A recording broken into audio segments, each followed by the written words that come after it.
ఏంటండి బాబు చాలా సైలెంట్ గా ఉన్నారు? భోగి రోజు కూడా సీరియస్ మోడా? అరే సీరియస్ కాదు, వింటర్ ప్లస్ కాఫీ కాంబోలో థాట్స్ సీరియస్ గా వస్తున్నాయి.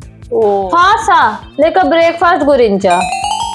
రెండు అంటే ఫెస్టివల్ అంటే రెండు కదా. దాని ఫస్ట్ ఏంటంటే ఫుడ్.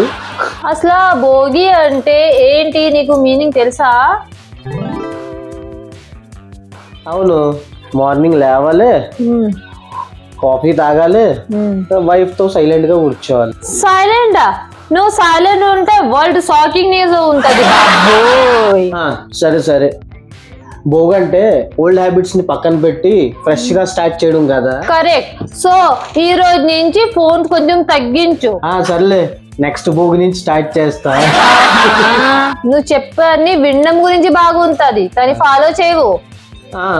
అలా చెప్పడం కూడా ఇంపార్టెంట్ ఈ కదా. భోగి రోజు ఈ స్పెషల్ ఏంటి చెప్పు? వేడి వేడి పొంగలి, బజ్జీలు, తర్వాత ఏమో కాఫీ, దాని తర్వాత హాట్ గా స్లీప్. అది ఫెస్టివల్ కాదు, సండే రొటీన్.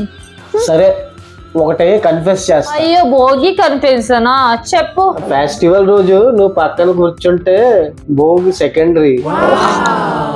డైలాగ్ బాగుంది, స్క్రిప్ట్ రైటర్ చేంజ్ చేసావా? అది ఒరిజినల్ ఫీలింగే, కానీ ఎక్స్ప్రెషన్స్ కరెక్ట్ గా రాలేదా. ఓకే ఓకే, ఈ భోగికి ఒక విష్ చెప్పు. ఇదిగో, నువ్వు ఎప్పుడు ఎలానే నవ్వుతూ ఉండాలి, నేను అలాగే కామెడీ పంచులు వేస్తూ ఉండాలి. అవునా? డీల్, బట్ కామెడీ లిమిట్ లో ఉండాలి. ఫ్రెండ్స్, భోగి అంటే లౌడ్ సెలబ్రేషన్స్ కాదు, చిన్న చిన్న మూమెంట్స్ లో కాఫీ అండ్ నవ్వు కూడా ఫెస్టివలే. Happy Bhogi to everyone. Please like, comment, share and subscribe చేయండి మై ఛానల్ కి. మీ ఇంట్లో భోగి రోజు ఎలా స్టార్ట్ అవుతుంది ప్లీజ్ కింద అయితే చెప్పండి మాకు.